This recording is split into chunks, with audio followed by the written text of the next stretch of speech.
Following Oscar Piastri's win in Baku, McLaren took the lead in the Constructors' Championship, thanks in large part to the contributions of one driver, Sergio Perez. In fact, we have Checo to thank for making this season as exciting as it is, because if there was a better driver in that seat, there's a good chance 2024 would not have felt as competitive. And for that reason, we should all be grateful. Welcome to Fiends, where the F1 never ends, just like Checo's career somehow. Sergio Perez was killing it in Baku and was ready to put the naysayers to rest, as he outqualified his goated teammate and was poised to take a podium right up until he decided to do his best George Russell impression and crashed with just one lap to go, taking a race that was already exciting and catapulting it into contention for the title of best race of the season. The incident between Checo and Carlos was deemed by the stewards to not be anyone's fault, but I see it a little differently. Checo was squeezing Carlos and had plenty of track to work with, while Sainz, who was ahead, had no room to maneuver and clearly could not see the Mexican between his axles as he started to slowly drift onto the racing line. As far as the stewards are concerned, this isn't enough to lay the blame solely at the feet of one driver. But as far as Checo is concerned, there is one confounding factor that I think needs to be taken into account. Checo should have been doing everything possible to make sure he made it to the finish. And when your team is poised to lose its lead in the Constructors' Championship, and the dominant narrative in the media is about you losing your seat, you should be willing to scooch over a little bit when there's a driver slowly moving into your space who clearly can't see you. And it gets worse. Not only was Perez poised to overtake Carlos within a few corners, but it was looking like he could potentially even get ahead of Charles before the finish line, thanks to both Ferraris being completely out of rear grip. And this speaks to my main criticism of Checo. He takes needless risks that almost never pay off. The more desperate he gets, the more risks he takes, and the more they fail to pay off. He's like a gambler who keeps borrowing money to pay off his gambling debts, and as he needs increasingly bigger wins to pay off his debts, he makes riskier bets, which makes them even more unlikely to pay off, and the situation just spirals out of control. It was Ayrton Senna who said, if you no longer go for a gap that exists, you are no longer a racing driver. So what does that make a man who continually goes for gaps that don't exist? In Checo's case, it seems like the main gap he's going for is the one between him and his teammate. Max Verstappen hasn't seen the top step of the podium since Spain.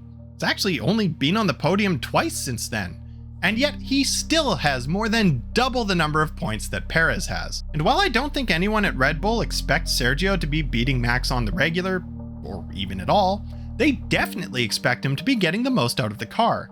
And his lack of contribution is what makes him McLaren's MVP in the battle for this year's Constructors' Championship. If Perez had scooched over instead of watching Sainz slowly move into him, let's assume a worst-case scenario where he finishes 4th. He would have taken home 13 points, and Max would have finished 7th, for a total of 19 points between them. Lando would have stayed in 6th, and while McLaren still would have overtaken Red Bull, it would have been 471 to 465, a mere 6-point spread, instead of the 20-point gap there is now. That is a significant difference that will be very difficult to overcome before the end of the season. But this problem didn't start in Azerbaijan. It goes all the way back to Australia. When Max had his first DNF in nearly 3 years, Checo only managed a paltry 5th place, finishing a full 56 seconds behind a Carlos Sainz that could barely even walk. In Imola, he took 8th place while Max won, and he didn't score points again until Spain, where he got 4 points to Max's 25. When Red Bull had a car that was good enough to win, they needed both drivers to be filling their boots because there is no guarantee that a car will remain dominant in the modern era, especially when there are wind tunnel restrictions based on where you finished last season, as well as how much catering your company ordered. And now that McLaren has a car that's better than Red Bull, it's too late for the drivers to make up the difference. They could have 2 Max Verstappens in their cars right now, and McLaren would still be catching up to them. That's why they needed to pull as big a gap as possible while things were going well. If Checo had been even Bottas tier and was scoring 60% as many points as his teammate in the best car, he'd be 5th place instead of 8th and would have 45 more points than he has now. Red Bull would still be in the lead, McLaren would still be catching up, but at least you wouldn't be able to lay the blame squarely at one person's feet for the battle being one-sided, as everyone would be pulling their weight. Let's come back to the present though, and assume the best case scenario.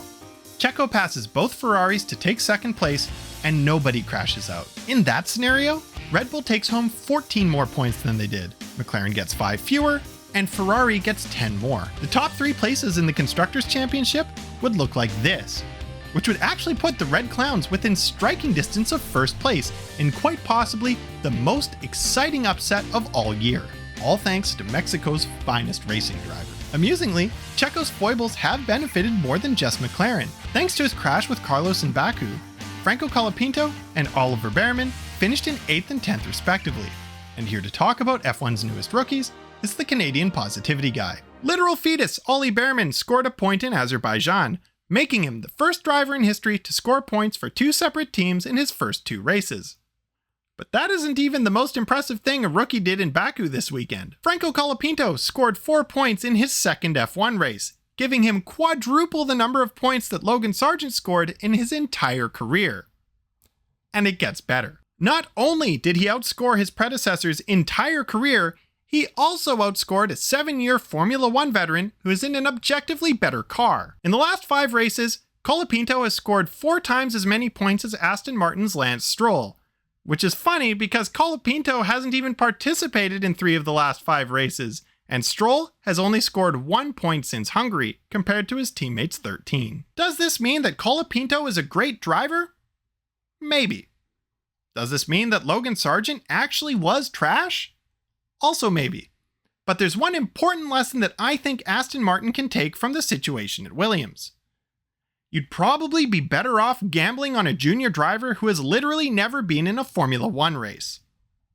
This message brought to you by Felipe Drugovich. And now back to your regularly scheduled programming. Look, I know I've given Checo a lot of credit for making 2024 interesting, but all jokes aside, there are a few other people who deserve acknowledgement for turning this season around. First off, Christian Horner and Jos Verstappen deserve praise for taking one of the most dominant Formula 1 teams of all time and turning it into a shit show with their petty power struggle. Thanks to the personality deficits of these 2 men, Red Bull is no longer dominating. We have legitimate competition for both titles, and Adrian Newey jumped ship to Aston Martin, potentially giving us something F1 fans have wanted for a long time: another Alonso championship. I would say we should also be grateful to Red Bull for choosing to copy Mercedes' homework when it comes to the zero pod concept. I love that they chose to learn the hard way that it's an inconsistent design that no mortal human can understand, especially since they lost their god of car design, that is Adrian Newey. I also think Oscar Piastri doesn't get enough credit for making 2024 the gong show that it is today. By inconsistently outperforming Lando Norris, he's put McLaren in the awkward situation of not having a clear lead driver, and the team obviously doesn't have the stones to ask him to support Lando in a title fight. So big thanks go to the Australian for making McLaren's situation messy. And then of course there's Yuki Tsunoda, the driver who, no matter how well he does, will never get a Red Bull seat for whatever reason. Regardless, if he had gotten thoroughly thrashed by Ricciardo, there's a good chance that Danny would have taken Checo's seat. And then we would have known for sure if Danny was washed. But thanks to Tsunoda's consistent performances, we Honey Badger fans will get to assert for the rest of time that he never was actually bad, he just didn't gel with the McLaren, and if he got put back into a Red Bull, he would have been just as good as he used to be. And I know a lot of you are probably thinking that I hate Checo, but I actually don't. Do I think Red Bull should replace him? Yes. Am I glad they didn't? Also yes. As much as I would have loved to see Red Bull put Danny Rick in that seat, I'm grateful they didn't, because it has given us a proper title fight as they fight one-handed against the likes of McLaren and Ferrari. But I also made a pretty good case recently for why Red Bull should put Danny Rick in that seat effective immediately, and you might agree with me even if you think Danny's washed.